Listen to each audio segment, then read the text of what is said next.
जी। लेकिन सबसे पहले जानेंगे आपकी निजी ज़िंदगी के बारे में, जन्म के बारे में, शुरुआती शिक्षा के बारे में जी। और आप कहाँ से ताल्लुक़ रखते हैं। सर, मैं भारत की दक्षिण की देवभूमि केरल से ताल्लुक़ रखती हूँ। बहुत अच्छा। और मेरे पिताजी मिलिट्री इंजीनियरिंग सर्विसेज में थे। इस वजह से मैंने पूरे देश में अलग अलग राज्यों में शिक्षा ग्रहण की है। शायद इसलिए आप हिंदी बहुत अच्छी बोलते हैं। हाँ, हो सकता है। मुझे बहुत अच्छे शिक्षक मिले। तो शिक्षा फिर कहाँ कहाँ रही। अधिकांश शिक्षा उत्तर भारत में ही रही, दिल्ली में काफ़ी हद तक। और इस नौकरी को ज्वाइन करने से पहले कुछ साल भी वहाँ पर काम किया, तो दिल्ली में काफ़ी समय बीता है। कहाँ तक पढ़ी हैं। मैंने बायोटेक्नोलॉजी की है ग्रेजुएशन में, और उसके बाद MBA किया है मार्केटिंग और फाइनेंस दोनों में। और फिर उसके बाद मैंने मल्टीनेशनल बैंक्स में एज एन इन्वेस्टमेंट बैंकर काम किया है। आप इस किस बैच का है। 2010। परिवार में और कौन लोग हैं। मैं अपने माँ बाप के एक ही बच्ची हूँ और हम 3 ही लोग हैं, मैं, मेरे पिता और मेरी माता। IPS में जाने का जी। कब सोचा, क्या बचपन से ऐसा था, मन में था, ठाना था कुछ करना है, सर्विसेज में जाना है, जी। या फिर यूनिफॉर्म वाली सर्विसेज में जाना है, चाहे वो आर्म्ड फोर्सेस हो, पैरामिलिट्री फोर्सेस हो, पुलिस हो, इस तरह क्या था मन में। सर, मुझे लगता है ये मेरा एक जनरल फिलॉसफी है। मुझे लगता है कि बच्चा कभी इतना परिपक्व नहीं होता कि वो अपनी ड्रीम्स को कभी फिक्स कर सके। जब मैं लियो टॉल्स्टॉय पढ़ती थी, पेरेंट्स का योगदान रहता है। थोड़ा बहुत पेरेंट्स, थोड़ा बहुत टीचर्स, थोड़ी किताबें जो आपने पढ़ी होती हैं, कुछ फिल्में आपने देखी होती हैं, कुछ लोगों से आप मिले होते हैं। टॉल्स्टॉय की बात करी थी। तो हाँ, मैंने कहा कि जैसे टॉल्स्टॉय की किताब पढ़ते हैं, War and Peace, Anna Karenina, तो मुझे लगा कि क्यों ना लेखक बना जाए, इतना विश्वविख्यात लेखक। क्या आप लिखती भी। थोड़ा बहुत कभी कभी। उसके बाद अगर आप जेम्स बॉन्ड की मूवी देखते हैं तो आपको लगता है कितना वंडरफुल डायरेक्शन है, तो क्यों ना ये किया जाए। उसके बाद आप कभी क्लास में जाते हैं तो आपको लगता है कि जो ग्रेविटेशन की थियोरीज़ हैं वो कितनी ब्यूटीफुल हैं, जिससे सारा संसार आज चल रहा है। जिस हवाई जहाज़ में आप जाते हैं उसमें सब ये थियोरीज़ यूज़ होती हैं, तो व्हाई नॉट बी दैट। तो एक बच्चे के जो ड्रीम्स हैं वो हॉप होती रहती हैं एक फील्ड से। उसे लगता है कि कुछ वंडरफुल एग्जॉटिक ऐसा किया जाए जो कि बिल्कुल अलग हो, जिससे कि जो आप प्रेजेंट कर रहे हैं कोई भी फील्ड हो, औरों को बहुत अच्छा लगे, उनकी ज़िंदगियों को छुए, उनके दिल को छुए। बच्चा कभी एक ड्रीम को फिक्स नहीं कर पाता, इसलिए मैंने भी कभी किसी ड्रीम को फिक्स नहीं किया है। और मेरा ये मानना है कि जैसे जैसे ज़िंदगी आगे बढ़ती है, कायनात में जो भी आपको लियाकत दी होती है वो अलग अलग स्टेजेस पे खुलती है। जैसे मैं एक अच्छी इन्वेस्टमेंट बैंकर भी रही। मैंने कभी नहीं सोचा था कि मैं सिविल सर्विसेज भी पास कर पाऊँगी। मुझे ये लगा कि जब मैं बैंक में नौकरी करती थी, मैं कम से कम 5-5, 10-10 करोड़ के पोर्टफोलियोज़ बहुत बड़े बड़े लोगों के, इंटरनेशनल हस्तियों के हम हैंडल किया करते थे इन मल्टीनेशनल बैंक्स में। मुझे लगा कि जब काफ़ी साल ऐसे हो जाते हैं, 3-4 साल, तो मुझे लगा कि मैं जिन लोगों के लिए काम कर रही हूँ उन लोगों को वाकई में मेरी ज़रूरत नहीं है, क्योंकि वो बहुत वेल प्लेस्ड हैं सोसाइटी में, बहुत सशक्त हैं। और मुझे कहीं ना कहीं ये लगने लगा कि मैं बहुत सतही ज़िंदगी जी रही हूँ। तो लोगों से जुड़ने का या ज़मीन पर आने के फिर 2 ही तरीके हैं, या तो फिर इलेक्शन लड़िए या फिर सिविल सर्विसेज लिखिए। मुझे लगा एग्ज़ाम लिखना इलेक्शन लड़ने से ज़्यादा आसान है। बैच 2010। जी। उसके बाद ट्रेनिंग। जी, 2 साल की ट्रेनिंग। उसका कोई किस्सा याद है। इंटरेस्टिंग। ट्रेनिंग में सब कुछ ही इंटरेस्टिंग होता है, क्योंकि एकदम नया प्लेटफॉर्म है, नया टर्फ है। आपकी टफनेस, फिज़िकल टफनेस टेस्ट होती है, और बहुत ही साइंटिफिक तरीके से जो है इसे किया जाता है। एज SP तो ये फर्स्ट। ये मेरा पहला ज़िला है सर। इससे पहले मैं ASP थी, असिस्टेंट सुपरिटेंडेंट ऑफ पुलिस, 2 साल शिमला में, और उसके बाद यहाँ पर। किसी महिला के लिए जी। पुलिस में होना, या हम कहें कि आप IPS हैं, जी। एक अधिकारी होना, जी। क्या जोखिम भरा होता है। सर, जोखिम तो मैं बिल्कुल नहीं कहूँगी। आप अभी भी देखिए कि मेरे साथ यहाँ कितने लोग हैं, और ये वो लोग हैं जो जब किसी भी तरह की लॉ एंड ऑर्डर, कानून व्यवस्था की सिचुएशन होती है तो मेरे से आगे ही रहते हैं। पर हाँ, मुझे कुछ बड़े टफ निर्णय लेने होते हैं जो जोखिम भरे कभी हो सकते हैं, खासकर क्राइम की दुनिया। लेकिन ये क्या कारण है कि किरण बेदी, सौम्या, कुछ नाम और होंगे जी, बहुत ज़्यादा नाम क्यों नहीं है। सर, एक तो रेशो के उसमें देखा जाए तो लड़कियां वैसे भी हिंदुस्तान में लड़कों से कम तादाद में हैं, तो गणित तो यही कहेगा कि जितनी लड़कियां आएंगी वो पुरुषों के मुकाबले में बता रहा कम है होंगी। कि तादाद भी बराबर पे आएगी? अगर बराबर पे आती है तो गणित के हिसाब से तो ये बात पूरी हो जाएगी। दूसरा सर, यहाँ पर मैंने देखा है, इंडिया में नहीं, ये पूरे वर्ल्ड की बात है, अगर आप वर्ल्ड का स्टेटिस्टिक्स लेंगे तो आप जानेंगे कि 1% से कम महिलाएं जो हैं वो प्रोडक्टिव इकोनॉमिक सिस्टम का हिस्सा हैं, यानी जो एक प्रोफेशनल काम करती हैं जिसकी सैलरी मिलती हो। तो ये सिर्फ हिंदुस्तान की नहीं है, पूरे विश्व की है। कहीं ना कहीं हमने निर्णय लेने में कहीं कमी दिखाई है, कहीं हमने हिम्मत में थोड़ी कमी दिखाई है, और थोड़ा सोशो इकोनॉमिक सेटअप ऐसा रहा है कि वो थोड़ा बहुत हिंड्रेंस बना है। लेकिन जिस भी लड़की ने निर्णय लिया उसने अपने कंफर्ट जोन को तोड़ा और वो आगे आई। वैसे लोग पुलिस के पास जाने में डरते हैं, लेकिन पुलिस में जॉब करना, जी, महिलाएं कतराती हैं? सर अगर आप देखें तो अभी जितने भी हमारे बैचेस हैं जो आगे निकल रहे हैं उसमें महिलाओं की तादाद बहुत ज़्यादा हो रही है, और मुझे लगता है कि ये जो नौकरी है ये हिंदुस्तान में किसी भी लड़की के लिए सबसे ज़्यादा सिक्योर है। पर आपको लगता नहीं कि अभी भी बहुत डिस्क्रिमिनेशन है अगेंस्ट वुमेन? ये तो फिर हर फील्ड में आप कह सकते हैं, ये तो मुझे लगता है ऐसी शिकायत स्पोर्ट्स की फील्ड में भी होती है। तो डिस्क्रिमिनेशन सिर्फ एक पर्टिकुलर संस्था तो नहीं करती होगी, मुझे लगता है ये पूर्णतः किसी संस्था से रिलेटेड नहीं है, ये काफ़ी हद तक सामाजिक है। और आज ये सबसे बड़ा प्रमाण है कि इतने सारे पुरुष पुलिस अधिकारी होने के बावजूद भी हिमाचल से आपने मेरा चुनाव किया है। You deserve this. तो थैंक यू सो मच, और आपने इस बात का प्रमाण दिया कि बेटियों को एक मौका ज़रूर दिया जाना चाहिए। यहाँ वक्त हो चला है एक ब्रेक का। ब्रेक के बाद सौम्या से जानेंगे महिला सशक्तिकरण के बारे में। कानून काफ़ी है या नाकाफ़ी, क्या बदलाव लाने की ज़रूरत है? आप कहीं मत जाइएगा, बने रहिएगा हमारे साथ। हम यूँ गए और यूँ लौटे। जो रिमोटेस्ट एरियाज़ हैं जी, वहाँ से किस तरह महिलाओं को बाहर ले जाया जाता है। जब रक्षक ही भक्षक बन जाए तो फिर पुलिस का काम और भी मुश्किल हो जाता है।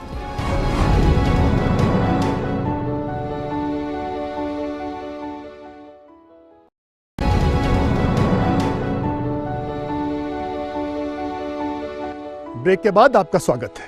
सौम्या, आज देश में जी महिला सशक्तिकरण को लेकर बहुत सी बातें हो रही हैं जी। कई सारे एनेक्टमेंट्स हैं, लेजिस्लेशंस हैं।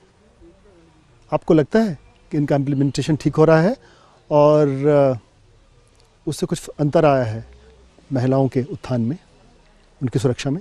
सर जो पॉलिसी लेवल पे डिसीजन सरकार लेती है, नेचुरली उसमें बहुत ब्रेनस्टॉर्मिंग होती है और बहुत बड़े बड़े लोग इसमें मिलकर काम करते हैं, जो कि सिविल सर्वेंट्स हैं, पॉलिटिशियंस हैं, मंत्री हैं और चीफ मिनिस्टर्स हैं, प्राइम मिनिस्टर है। तो ये नेचुरल है कि इसकी जो पॉलिसी मेकिंग बॉडीज़ हैं वो अपने आप में इतनी स्ट्रॉन्ग हैं, तो इनका जो फ्रेम है जिसमें ये बनी है वो बहुत ही त्रुटि से मुक्त होंगे और वो फ्रेम बहुत स्ट्रॉन्ग है। फिर आपने दूसरी बात की इम्प्लीमेंटेशन की, क्योंकि इम्प्लीमेंटेशन की एजेंसीज़ हम ही हैं, जैसे पुलिस हुई या फिर प्रशासन हुआ, काफ़ी हद तक NGOs भी हैं और मीडिया भी इसमें बहुत इम्पोर्टेंट रोल प्ले करती है।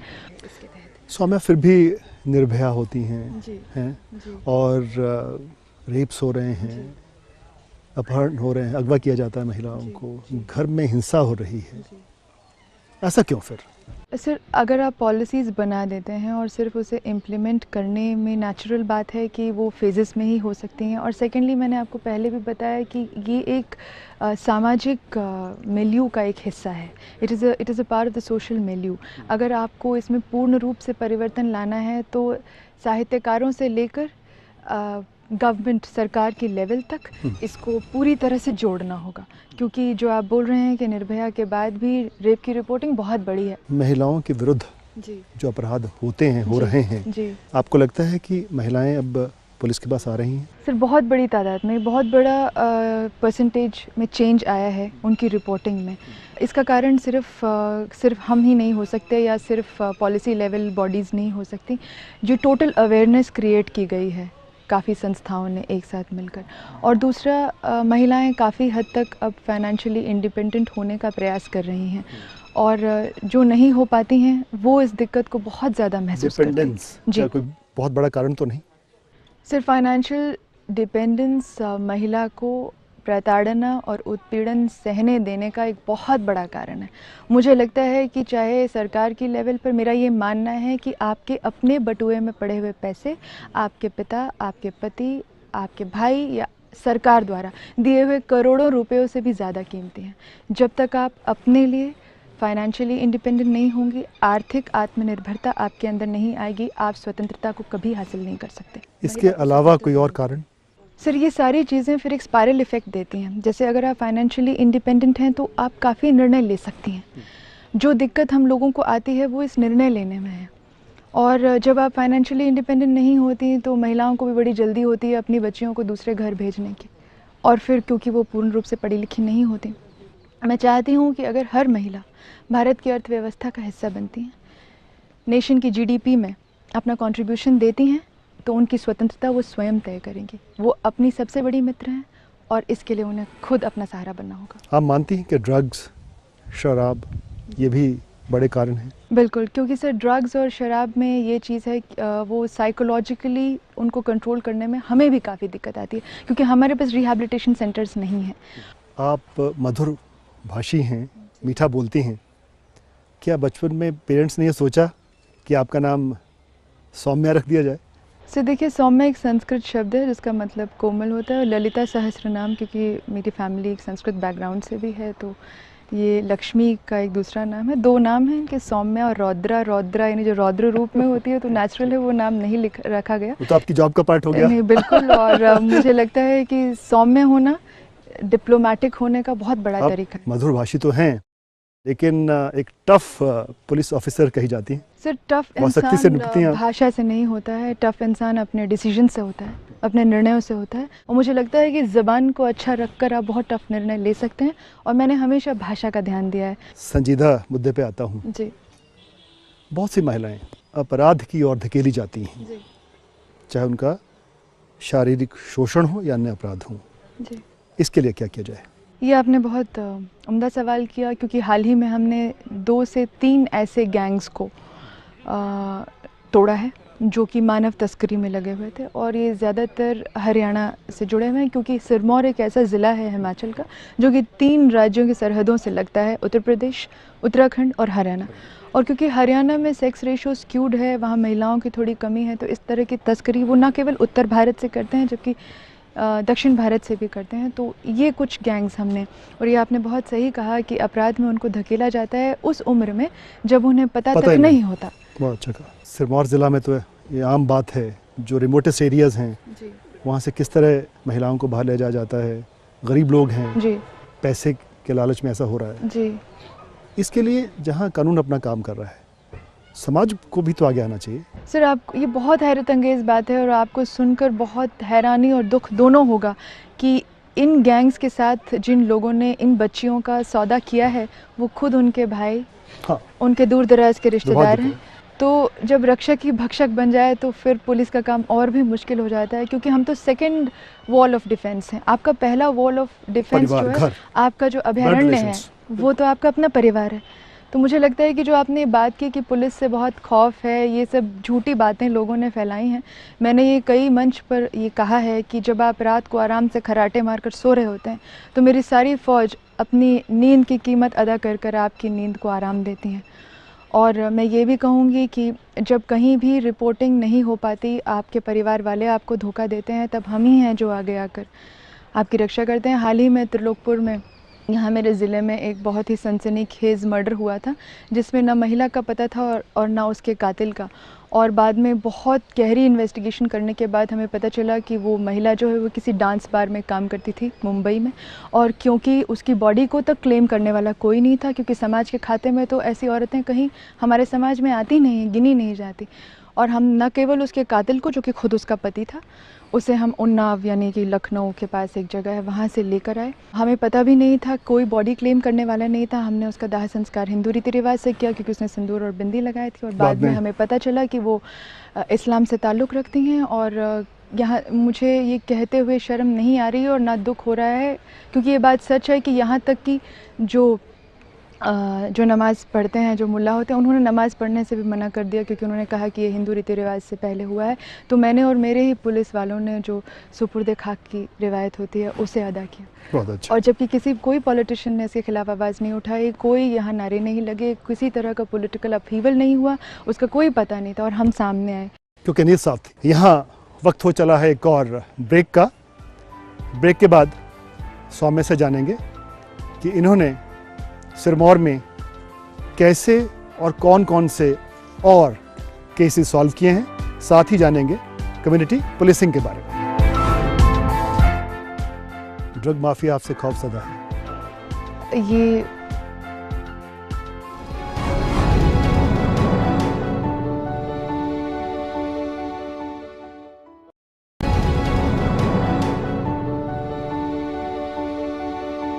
ब्रेक के बाद आपका स्वागत है। सौम्या, आपने बताया कि एक हाल में ब्लाइंड मर्डर सॉल्व किया और भी चीज़ें बताई। इसके अलावा ऐसे कौन सी आपकी सक्सेस स्टोरीज़ हैं? हिमाचल में बाय एंड लार्ज एक पीसफुल स्टेट होने के कारण यहाँ पर जो सबसे बड़ा मुद्दा है वो ड्रग्स है, और साथ ही में जो राज्य इसके आसपास लगे हुए हैं जैसे कि हरियाणा हुआ और फिर हरियाणा से आगे पंजाब, यहाँ तो सिंथेटिक ड्रग्स माफिया आपसे खौफजदा है? ये मैं कह सकती हूँ कि हरियाणा और पंजाब के दो सबसे बड़े माफिया जो हैं वो आज सिरमौर की जेल में हैं, तो ये बिल्कुल मेरे पुलिस की अचीवमेंट मैं मानूंगी। और ये एक बहुत बड़ा माफिया गिरोह था जो कि यमुनानगर और पंजाब में सप्लाई करता था, और सबसे हैरानी की बात यह है कि बहुत वेल एजुकेटेड हैं। ये B Pharm M Pharm students हैं और इनमें जो एजुकेशन है उन्होंने यूएस और यूके से डिग्रीज़ ली हैं। तो इस तरह के क्रिमिनल्स को हैंडल करने में थोड़ा सा, क्योंकि they are very intelligent and at the same time they are very well educated, और वो अपनी इन एनर्जीज़ को जब इस तरह नेगेटिव डायरेक्शन में यूज़ करते हैं तो समाज को तो दिक्कत होती ही है और साथ में हमें भी होती है। लेकिन ये दोनों अब हमारे यहाँ हैं और इस वजह से मुझे लगता है कि ये हमारे लिए एक बहुत बड़ी अचीवमेंट है। और ये जो कॉफ सिरप्स हैं इसकी पूरी सप्लाई अब हिमाचल में कट हो गई है, क्योंकि ये उसके मेन सप्लायर्स थे, क्योंकि ये खुद इसकी R&D को जानते थे तो इसको बनाने में सक्षम थे। वो मेवाती किडनैपिंग? जी हाँ, वो एक राजस्थान में एक ग्रुप है जो कि किडनैपिंग के साथ साथ बहुत सी बड़ी बड़ी चोरियों में भी, जैसे ट्रक्स और व्हीकल्स को चोरी करता है ऑल इंडिया में। वो एक ऐसा गैंग है मेवात एरिया में जहाँ पे लोग जाने से डरते हैं, और यहाँ पर एक किडनैपिंग हुई थी पौंटा एरिया में, और हमने एक टीम बनाई थाना रेणुका जी से और उनको भेजा, और विदिन 2 डेज़ हमें इसमें सक्सेस मिला। और वहाँ के जो मेवाती क्रिमिनल गैंग है उसमें से भी जो मेन सरगना है वो अभी सिरमौर की जेल में है। प्रीमियम कार्स का मसला? अब जैसे कि मैंने बताया कि जो ये ज़िला है सिरमौर, ये काफ़ी दूसरे राज्यों की सरहदों से लगता है, तो इंडस्ट्रियलिस्ट जो हैं वो हरियाणा से भी हैं, और हिमाचल में जो कि काला अम्ब एरिया जो हरियाणा से सटा हुआ है उसके साथ इनकी इंडस्ट्रीज़ होती हैं। मोस्टली इंडस्ट्रियलिस्ट क्योंकि प्रीमियम कार्स में ट्रैवल करते हैं।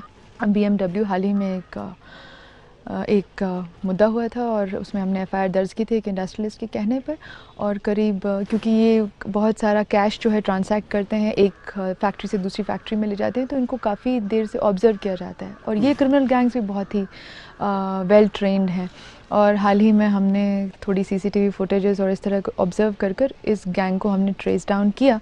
जब हमने किया हमें पता लगा कि इन गैंग्स के पास भी प्रीमियम कार्स हैं, अपने ही नाम पर रजिस्टर किए हुए हैं। Criminals also very rich. पर ये एक जगह है जनकपुरी के पास, इंदरपुरी मदनपुरी कहते हैं दिल्ली में, तो वहाँ बसे हुए हैं ये लोग, और ये साउथ इंडिया से हैं। गुंटूर एक जगह है आंध्र प्रदेश में, तो वहाँ से हैं। और जैसे इटालियन घेटोज़ होती हैं जहाँ पे क्रिमिनल गैंग्स होते हैं, ये उस तरह के एरियाज़ हैं, और यहाँ जाने में भी बहुत डर लगता है।